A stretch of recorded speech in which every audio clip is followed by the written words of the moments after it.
ইসরায়েলকে যুক্তরাষ্ট্রের পোষা কুকুর বললেন আয়াতুল্লাহ আলী খামেনি। সিরিয়ায় ইসরায়েলি হামলা নিন্দা, প্রতিশোধের হুমকি। দ্রুজদের রক্ষার অজুহাতে দামেস্কে ইসরায়েলের হামলা, দ্রুজ কারা? সিরিয়াকে কি ভাগ করার ষড়যন্ত্র করছে নেতানিয়াহু সরকার? ইন্টারনেট গতির সমস্ত রেকর্ড ভাঙল জাপান। ইউটিউবের সব ভিডিও ডাউনলোড হবে কয়েক সেকেন্ডে। প্রযুক্তিতে বড় বদল আসবে কি? আসসালামু আলাইকুম, দেখছিলেন Bangla vision world news headline. ইসরায়েলকে যুক্তরাষ্ট্রের পোষা কুকুর হিসেবে উল্লেখ করেছেন ইরানের সর্বোচ্চ নেতা আয়াতুল্লাহ আলী খামেনি। ইরানে আবারও হামলা হলে এই দুটি দেশের বিরুদ্ধে আরো বড় আঘাতের হুঁশিয়ারি দিয়েছেন তিনি। এছাড়া সিরিয়ার মাটিতে ইসরায়েলের আগ্রাসনের বিরুদ্ধে মধ্যপ্রাচ্যের সবাইকে একজোট হয়ে লড়াই করার আহ্বান জানিয়েছে ইরান। যে কোনো অবস্থায় সিরিয়ার জনগণের পাশে ইরান আছে এবং থাকবে বলে প্রতিশ্রুতি দিয়েছেন ইরানের পররাষ্ট্রমন্ত্রী আব্বাস আরাকচি। শহীদ আরাফাতের ডেস্ক রিপোর্ট। সিরিয়ার মাটিতে ইসরায়েলের যে কোনো হামলা রুখে দিতে প্রস্তুত ইরান। সিরিয়ার জনগণের পাশে ইরান আগেও ছিল, ভবিষ্যতেও থাকবে। আর আগ্রাসী ইসরায়েলকে রুখে দিতে মধ্যপ্রাচ্যের সবাইকে এক হয়ে লড়াই করা উচিত। বুধবার সামাজিক যোগাযোগ মাধ্যমে দেয়া এক পোস্টে এ মন্তব্য করেন ইরানের পররাষ্ট্রমন্ত্রী আব্বাস আরাকচি। বলেন, ইসরায়েল কোথায় হামলা চালাবে এটা অনুমান করা যায়। মধ্যপ্রাচ্যকে রক্ষা করতে এদের বিরুদ্ধে ঐক্যবদ্ধভাবে লড়াই করতে হবে। যুক্তরাষ্ট্র ও তার পোষা কুকুর ইসরায়েলের যে কোনো নতুন হামলার জবাব দিতে প্রস্তুত ইরান। বুধবার সর্বোচ্চ নেতা আয়াতুল্লাহ আলী খামেনিও এ মন্তব্য করেন। ইরানের সর্বোচ্চ নেতা বলেন, গত মাসে 12 দিনের সংঘাতে ইসরায়েলের বিরুদ্ধে যে সামরিক হামলা চালানো হয়েছে তার চেয়ে বেশি সক্ষমতা রাখে তেহরান। ইরানের বিরুদ্ধে ইসরায়েল একা লড়তে অক্ষম বলেও মন্তব্য করেন আয়াতুল্লাহ আলী খামেনি। আমরা যুদ্ধ চাই না, এটা সবাই জানে। জায়নবাদী গোষ্ঠী এই অঞ্চলের জন্য একটি ক্যান্সার, আর যুক্তরাষ্ট্র এই সন্ত্রাসীদের সমর্থন করে আসছে। আমরা যুদ্ধ চাই না তার মানে এই না যে আমরা দুর্বল। আমাদের সব ধরনের প্রতিরক্ষা ও সামরিক শক্তি রয়েছে। যখন শত্রু হামলা চালাবে তখন নিশ্চিতভাবে এর দাঁত ভাঙা জবাব দেওয়া হবে। আমরা পুরো শক্তি কাজে লাগাইনি, এরপর যে কোনো হামলায় পূর্ণ শক্তি দিয়ে প্রতিরোধ গড়ে তুলব। খামেনি বলেন, পরমাণু অস্ত্র তৈরির মিথ্যা অভিযোগে গেল মাসে ইসরায়েল যুক্তরাষ্ট্র যৌথভাবে ইরানের পরমাণু স্থাপনায় হামলা চালায়। কিন্তু ইরান পরমাণু কর্মসূচি অব্যাহত রেখেছে শুধুমাত্র বেসামরিক উদ্দেশ্যে। কাতারে যুক্তরাষ্ট্রের ঘাঁটিতে হামলা চালিয়ে ইরান তার সক্ষমতা প্রমাণ করেছে। সর্বোচ্চ নেতা বলেন, প্রয়োজনে আরো বড় হামলার জন্য প্রস্তুত ইরান। কাতারে যুক্তরাষ্ট্রের ঘাঁটিতে ইরানের হামলাটি ছিল খুবই ছোট একটি হামলা। এর মধ্যে দিন মাস বছর কেটে যাবে। তারা নিশ্চয়ই অনুধাবন করতে পারবে ইরানের শক্তি সম্পর্কে। ইরান যেখানে আক্রমণ করেছিল সেটি আমেরিকার জন্য একটি সংবেদনশীল কেন্দ্র। আগস্টের মধ্যে পরমাণু কর্মসূচি নিয়ে চুক্তি না করলে ইরানের বিরুদ্ধে নিষেধাজ্ঞা দেবে ওয়াশিংটন ও ইউরোপের 3 শক্তিশালী দেশ। ফ্রান্সের পররাষ্ট্র মন্ত্রণালয় এর মধ্যে আন্তর্জাতিক নিষেধাজ্ঞা নিয়ে ইরানকে একটি হুমকিও দিয়েছে। তবে এসব হুমকিতে ভয় পায় না আয়াতুল্লাহ আলী খামেনির দেশ। দেশটির পার্লামেন্ট বুধবার এক বিবৃতিতে বলেছে, শান্তিপূর্ণ পরমাণু কর্মসূচি মেনে না নিলে যুক্তরাষ্ট্রের সাথে কোনো চুক্তিতে যাবে না Iran. Shahid Arafat, Bangla Vision news desk. এদিকে দক্ষিণ সিরিয়ার দ্রুজ জনগোষ্ঠীকে রক্ষার নামে এবার দেশটির রাজধানী দামেস্কে সেনা সদর দপ্তর ও দক্ষিণাঞ্চলে সরকারি বাহিনীর উপর হামলা চালিয়েছে ইসরায়েল। নেতানিয়াহুর বাহিনীর দাবি, সিরিয়ার সুয়েদা প্রদেশে চলমান সাম্প্রদায়িক সহিংসতার জেরে দ্রুজ রক্ষায় তারা এই হামলা চালিয়েছে। ইসরায়েলি হামলার তীব্র নিন্দা জানিয়ে সিরিয়ার অন্তর্বর্তী সরকারের প্রেসিডেন্ট আল শারা দ্রুজ জনগোষ্ঠীর যথাযথ সুরক্ষার আশ্বাস দিয়েছেন। প্রশ্ন উঠেছে, সিরিয়ার এই দ্রুজ জনগোষ্ঠী কারা? কেন তাদের রক্ষায় সিরিয়ায় হামলা চালিয়েছে ইসরায়েল? এর পেছনে কি সিরিয়াকে বিভক্ত করার বা সিরিয়ার ভূখণ্ড দখলের পায়তারা করছে ইসরায়েল? হিজল জোবাইরের ডেস্ক রিপোর্টে বিস্তারিত। প্রেসিডেন্ট আহমেদ আল শারার অন্তর্বর্তী নতুন সরকার যখন সিরিয়াকে ঐক্যবদ্ধ করার চেষ্টা চালাচ্ছে, সে সময় দেশটিতে নতুন করে ছড়াচ্ছে প্রাণঘাতী সাম্প্রদায়িক সহিংসতা। 13 জুলাই দক্ষিণ সিরিয়ার সুয়েইদা প্রদেশে দ্রুজ জনগোষ্ঠীর এক ব্যবসায়ীর অপহরণকে কেন্দ্র করে দ্রুজ মিলিশিয়া ও সুন্নি বেদুইন যোদ্ধাদের মধ্যে সংঘর্ষ শুরু হয়। কয়েকদিন ধরে চলা এ সহিংসতা প্রাণঘাতী রূপ নিলে 15 জুলাই ইসরায়েল ওই অঞ্চলে বেদুইন ও সরকারপন্থী বাহিনীর ওপর হামলা চালায়। শুধু তাই নয়, 16 জুলাই এর জেরে সিরিয়ার রাজধানী দামেস্কে সেনা সদর দপ্তরেও হামলা চালায় ইসরায়েল। ইসরায়েলের পক্ষ থেকে বলা হয়, তারা দ্রুজদের রক্ষা ও সুয়েইদায় তাদের ওপর হামলায় অভিযুক্ত সরকারপন্থী বাহিনীকে নির্মূলের উদ্দেশ্যে হামলা চালিয়েছে। যুক্তরাজ্য ভিত্তিক পর্যবেক্ষক সংস্থা Syrian observatory for human rights জানিয়েছে, রবিবার থেকে সুয়েইদায় সাম্প্রদায়িক সহিংসতায় কমপক্ষে ৩০০ জন মানুষ নিহত হয়েছেন। এদিকে সেনা সদর দপ্তর সহ সুয়েইদায় নতুন করে ইসরায়েলি হামলার তীব্র নিন্দা জানিয়েছে সিরিয়া সরকার। প্রেসিডেন্ট আল সারা ১৭ জুলাই এক টেলিভিশন বার্তায় ইসরায়েলি হামলার সমালোচনা করে বলেন, তৃতীয় কোনো পক্ষ দ্রুজদের প্রভাবিত করবে তা হতে দেয়া যাবে না। দ্রুজ সহ সংখ্যালঘু সকল জনগোষ্ঠীর সুরক্ষা তার সরকারের অগ্রাধিকার বলে জানান তিনি। এদিকে ইসরায়েলের প্রধানমন্ত্রী নেতানিয়াহু বলেছেন, ইসরায়েল ও ইসরায়েল অধিকৃত গোলান মালভূমিতে বসবাসরত দ্রুজ জনগোষ্ঠীর সঙ্গে গভীর সম্পর্কের কারণে সিরিয়ায় তাদের সুরক্ষা নিশ্চিত করতে তারা অঙ্গীকারাবদ্ধ। দ্রুজরা মূলত আরবিভাষী ধর্মীয় সংখ্যালঘু একটি সম্প্রদায়, যারা সিরিয়া, লেবানন, ইসরায়েল এবং ইসরায়েল অধিকৃত গোলান মালভূমিতে বসবাস করে। শিয়া ইসলামের একটি শাখা হলেও তাদের নিজস্ব রীতিনীতি ও বিশ্বাস রয়েছে। এই জনগোষ্ঠীর প্রায় ১০ লাখ মানুষের মধ্যে অর্ধেকই সিরিয়ায় বাস করে। সিরিয়ার রাজনৈতিক অস্থিরতায় বরাবরই তারা নানান অনিশ্চয়তার মধ্য দিয়ে যাচ্ছে। নিজেদের নিরাপত্তার প্রশ্নে আল সারা সরকারকেও সন্দেহের চোখে দেখছে তারা। এ বাস্তবতায় আঞ্চলিক প্রভাব বাড়াতে দ্রুজ জনগোষ্ঠীর সঙ্গে ঘনিষ্ঠতা আগের চেয়ে আরও গভীর করার চেষ্টা চালাচ্ছে ইসরায়েল। সিরিয়ার সংখ্যালঘুদের রক্ষাকর্তা হিসেবে নিজেকে উপস্থাপনের চেষ্টা চালাচ্ছে ইসরায়েল। তবে সিরিয়া ও লেবাননের কিছু দ্রুজ নেতা ইসরায়েলের বিরুদ্ধে সাম্প্রদায়িক বিভাজন উস্কে দিয়ে নিজেদের সম্প্রসারণবাদী লক্ষ্য পূরণের চেষ্টা চালানোর অভিযোগ তুলছেন। তারা বলছেন, ইসরায়েল এই ধরনের সাম্প্রদায়িক বিভাজন জিইয়ে রেখে নিজেদের আঞ্চলিক স্বার্থ উদ্ধারের চেষ্টা করছে। অনেক বিশ্লেষকের মতে, দ্রুজদের মাঝে স্বাধীন রাষ্ট্র প্রতিষ্ঠার স্বপ্ন কাজে লাগিয়ে ইসরায়েল সিরিয়াকে বিভাজিত করার লক্ষ্যে চেষ্টা চালাচ্ছে। নিরাপত্তা বিশ্লেষকরা বলছেন, ইসরায়েল বিশেষভাবে আশঙ্কা করছে সরকারি বাহিনী ও সরকারপন্থী যোদ্ধারা ইসরায়েল সীমান্তবর্তী গোলান মালভূমির কাছে অবস্থান নিতে পারে। তা ঠেকানোর লক্ষ্যে চাপ প্রয়োগের অংশ হিসেবেও এসব হামলা চালাচ্ছে তেল আবিব। তেল আবিব চায় দক্ষিণ সিরিয়ায় যেন সরকারি সেনা মোতায়েন করা না হয়, একই সাথে সেখানে একটি বেসামরিক অঞ্চল গঠন করা তাদের লক্ষ্য। হিজল জোবায়ের, বাংলা ভিশন। ২০২৪ সালের জুলাইয়ে বাংলাদেশের কোটা সংস্কার আন্দোলন দমন করতে গুলি, কারফিউ আর আতঙ্ক ছড়িয়ে দিয়েছিল শেখ হাসিনার সরকার।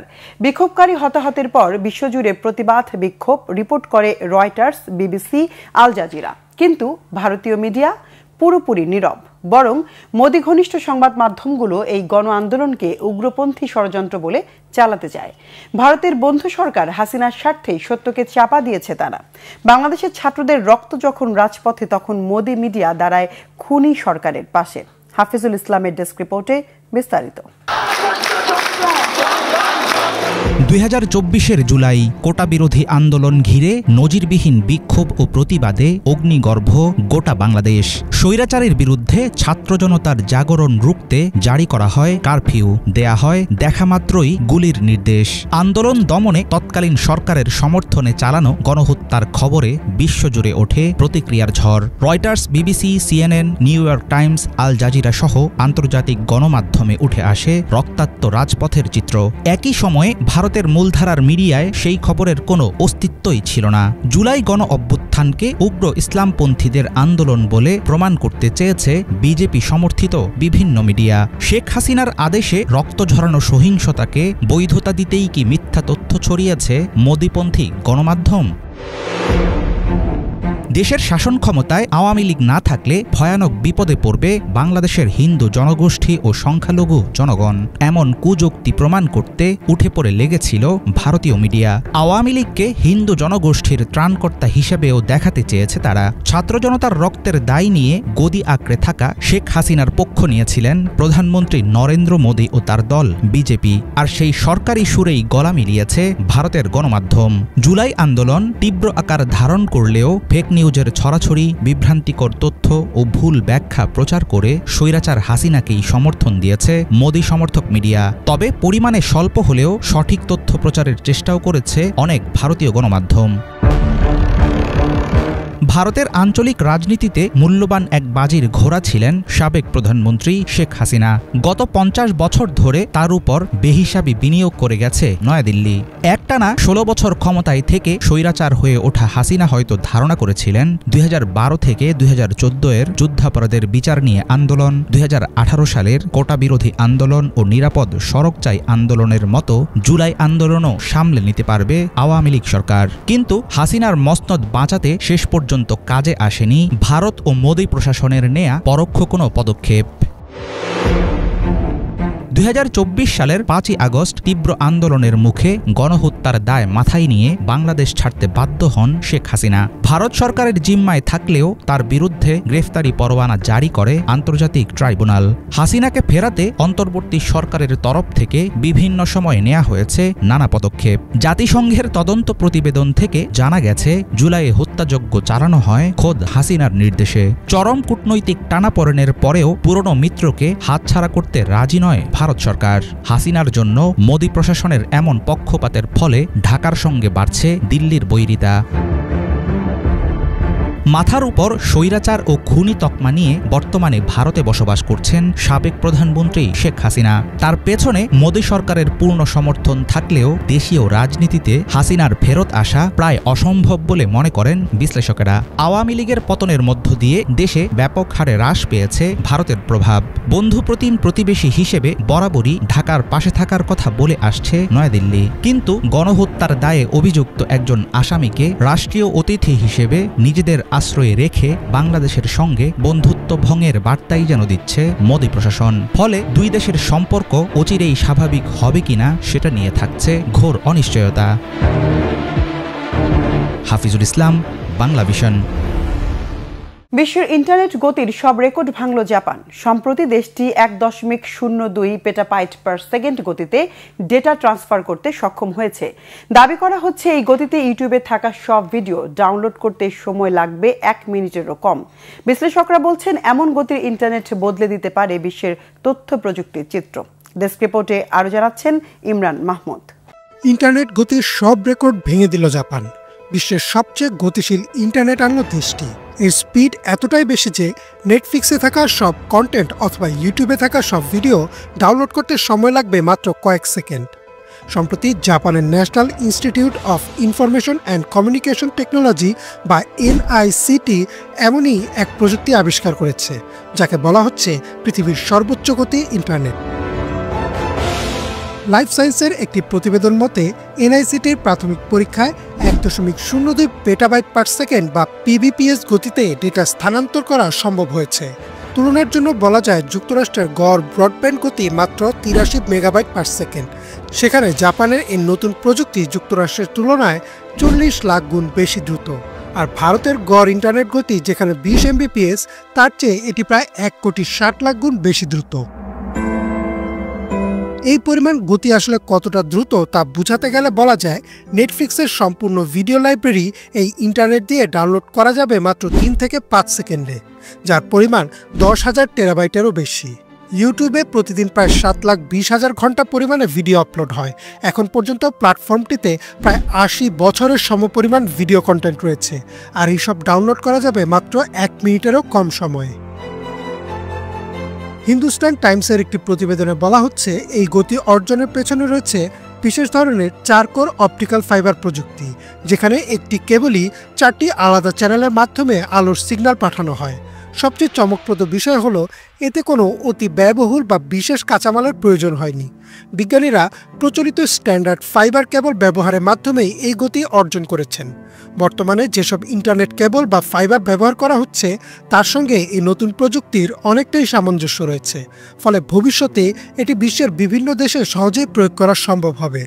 উন্নয়নশীল দেশের জন্য এটি একটি আশাব্যঞ্জক দিক, কারণ এই প্রযুক্তি প্রয়োগে নতুন অবকাঠামো তৈরি করার ব্যয় তুলনামূলকভাবে কম হতে পারে।